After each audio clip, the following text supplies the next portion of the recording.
The Epoch Times has once again come under attack by Chinese actors. The Epoch Times received an email from Chinese cyberattackers on September 6th, claiming they would send emails in the name of the Epoch Times to the White House and several U.S. authorities, threatening violent acts. The email received by the Epoch Times stated that we will throw incendiary bombs and explosives. If anyone tries to stop us, we will open fire. The attackers claimed in the email, written in Chinese, that they represented practitioners of the spiritual group Falun Gong and threatened the White House with violent acts in retaliation for its failure to address the Chinese Communist Party CCP's transnational repression. The email also showed a screenshot informing the White House to contact the Epoch Times. The attackers also threatened that they would broadcast the violent acts live on the Epoch Times and its sister media outlet NTD, as well as various media platforms.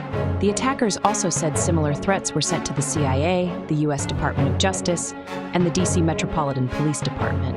The Epoch Times is one of the few media who reports the CCP's crimes against humanity and has been the target of its efforts to silence such news reporting. The Epoch Times has reported extensively about the CCP's crimes against humanity, which include the persecution and the forced organ harvesting of Falun Gong practitioners that started in 1999, as well as crimes against other religious ethnic groups, including the Muslim Uyghurs in Xinjiang region. These crimes of humanity have been documented by the China Tribunal, the European Parliament, and various human rights groups, including the Human Rights Watch.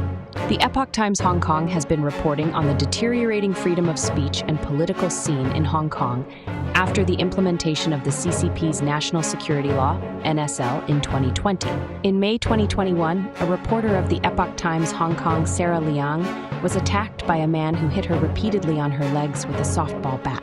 The Epoch Times Hong Kong office was also attacked 5 times, with its printing equipment smashed and set on fire. Since the CCP's implementation of the NSL, Hong Kong has lost its press freedom, and 900 journalists have either left or been in exile, according to a report by the Reporters Without Borders, RSF.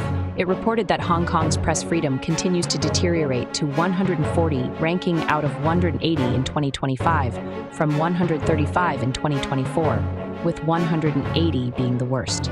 8 journalists were imprisoned. China is one of the countries with the least press freedom, ranking at bottom 3 of 178, and has the world's largest prison for journalists, with 109 detained.